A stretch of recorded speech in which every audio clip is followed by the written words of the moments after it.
Bom dia, pessoal do segundo ano, tudo bom? Hoje na aula de Química, vamos fazer uma pequena revisão do nosso conteúdo da prova. Eu já postei no fórum, tá? As páginas do livro de vocês, que eu vou solicitar. Vai ser uma prova extremamente teórica, tá? Não vou solicitar cálculo. Vocês vão ter 24 horas para fazer a prova, tá? No dia da prova de vocês, o calendário permanece o mesmo. No dia da prova de vocês, vocês vão ter a prova disponível ali no site para vocês poderem resolver, tá?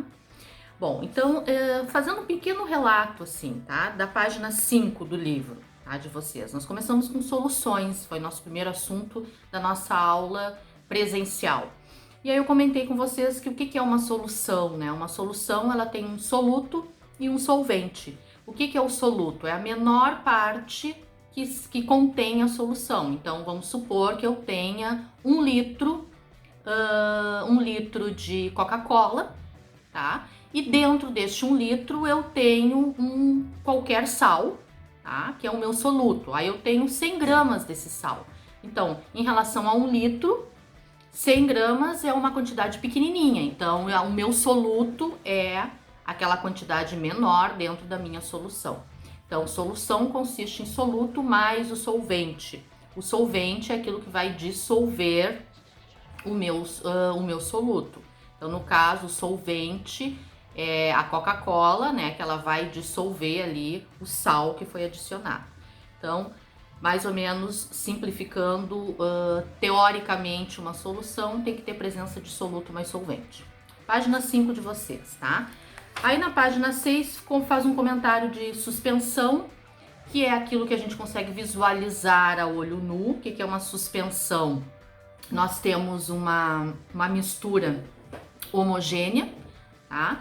E aonde dentro dessa mistura homogênea eu consigo visualizar a olho nu, tá? Isso está na página 6 do livro de vocês. Eu consigo visualizar a olho nu certos componentes que tem dentro dessa solução. Então, isso se chama uma suspensão, tá? Dispersão coloidal ou coloide, tá? Que também está na página 6 do livro de vocês, são exemplos de... A maionese é uma dispersão coloidal, é um tipo de solução, tá? Nós temos também o sol, né? Ali um exemplo, né, de dispersão coloidal. Nós temos as emulsões, nós temos como é que falam? Os merengues, aquele chantilly, são tudo compostos que são soluções que a gente denomina de dispersões coloidais, tá? Isso é parte teórica, tá, pessoal?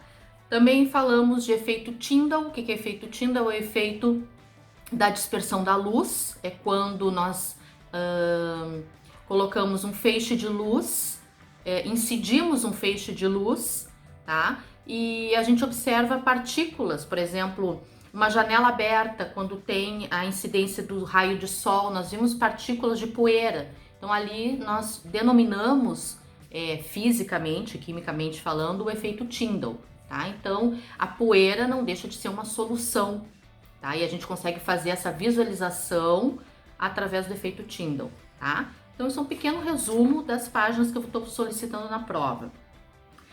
Quais são os tipos de soluções que eu posso ter? Eu tenho soluções líquidas, soluções sólidas, soluções gasosas. A solução gasosa é o ar atmosférico, porque tem presença de oxigênio, nitrogênio, outros gases. Nós temos as soluções líquidas, tá? E as soluções sólidas, que são, por exemplo, as ligas metálicas, são exemplos de soluções sólidas, tá? Temos o exemplo de soluções moleculares e soluções iônicas, que foi a prática que eu fiz com vocês em sala de aula, né, da presença de íons ou molécula. Lembram que eu fiz? Eu até levei um eletrodo e constatei que soluções iônicas são aquelas que têm a presença de íons que conduzem corrente.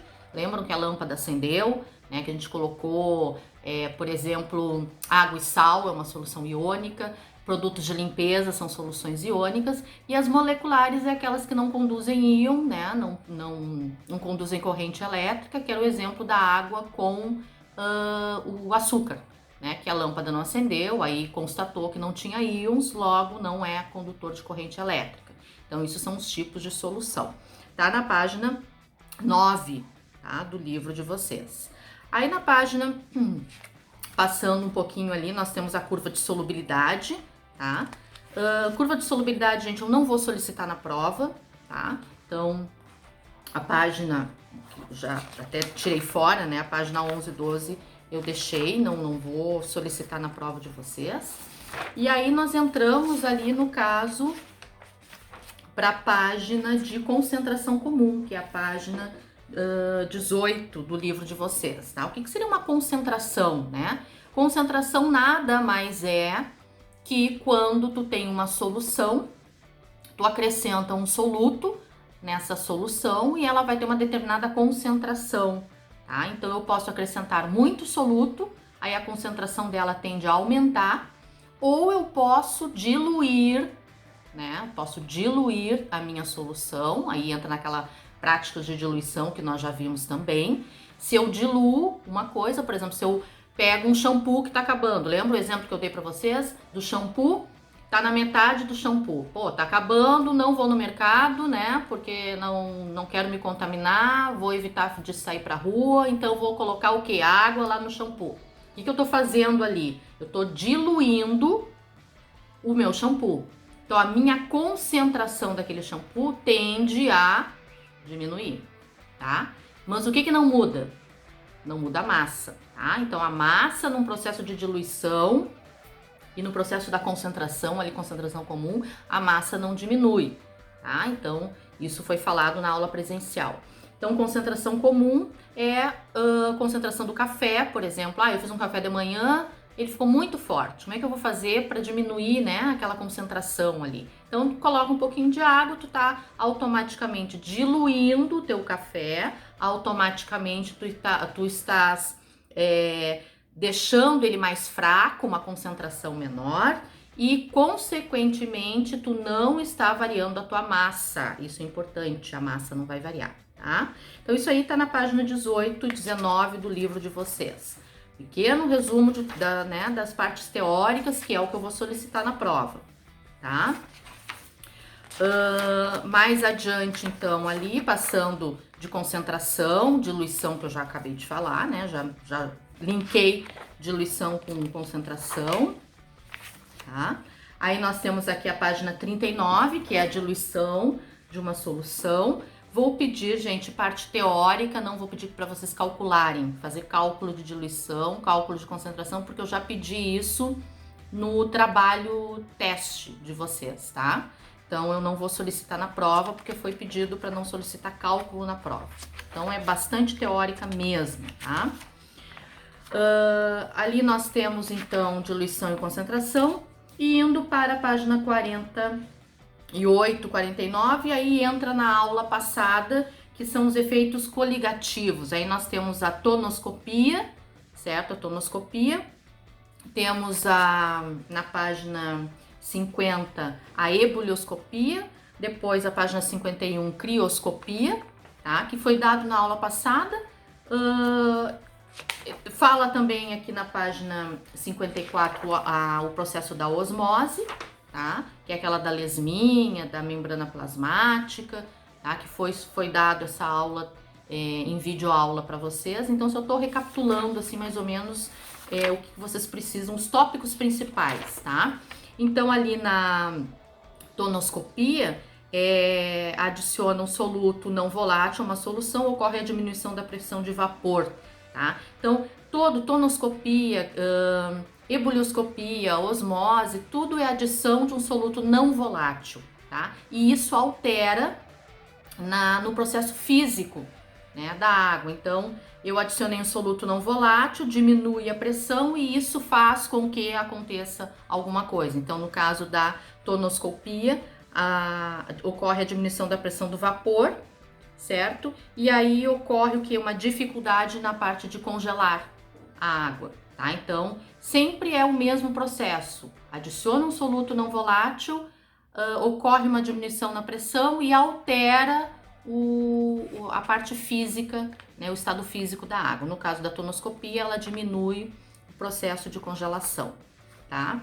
No caso da ebulioscopia, ocorre o aumento da temperatura de ebulição quando colocamos um soluto não volátil, aumenta a concentração e aumenta o processo de ebulição. Então, se eu tenho uma água fervendo, uma água no seu estado natural, ela vai ebulir a 100 graus Celsius. Mas se eu colocar um soluto não solvente, uma colher de sal, por exemplo, esta água ela não vai ebulir a 100 graus Celsius, ela vai ebulir a um pouquinho mais. Por quê? Porque eu adicionei um soluto não volátil, ocorreu uma diminuição na pressão e isso faz com que aumente o processo de ebulição, tá? Então, esse é um processo de ebulioscopia, tá? É um resumo rápido que eu tô passando para vocês, tá, gente? A aula teórica foi dada na aula passada, na videoaula, tá? A crioscopia é um processo de diminuição na temperatura de congelação, isto é, em países como Europa, né? Tem um processo de crioscopia, os carros, eles entram em um processo de congelamento, né? O motor de carro, então eles usam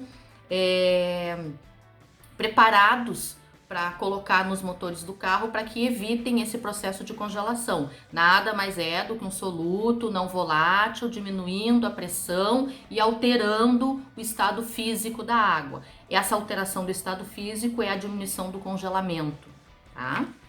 Que aí também faz um comentário no livro de vocês, também um comentário sobre alguns elementos químicos que eles utilizam. É interessante vocês darem uma lida nisso aí, nessa parte teórica, tá? Saindo do processo da crioscopia, que está na página 51 do livro de vocês, que já foi visto na aula passada, entramos no processo da osmose, que é o processo que eu comentei da lesma, né? Que a pele da lesma seria a membrana semiplasmática, certo? E o processo da osmose que ocorreria num processo de um solvente puro, né? Menos concentrado para um mais concentrado. Então, seria o processo da osmose, que já foi também comentado com vocês.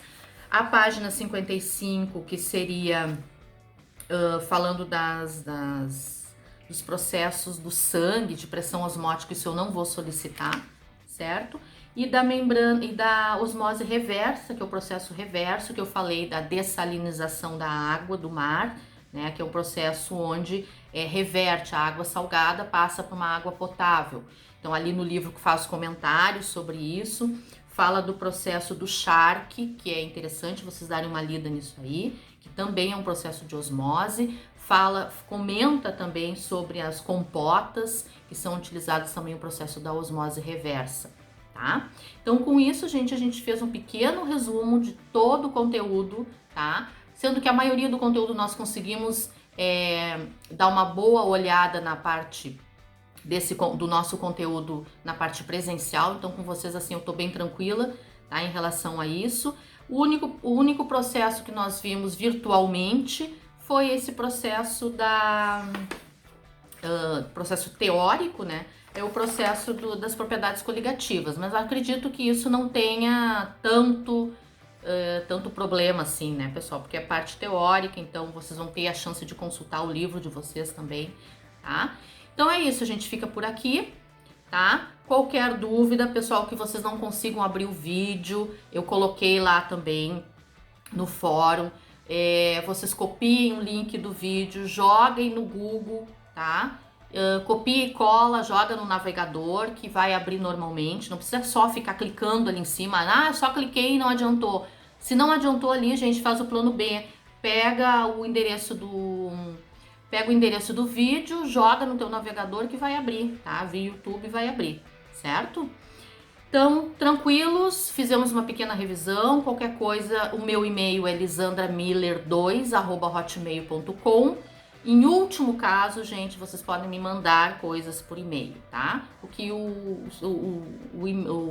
Sponte deu algum problema, acredito que provavelmente vai ser solucionado, mas se acontecer alguma coisa, vocês entrem em contato comigo por e-mail, certo? Beijinho então, bom estudo e boa prova!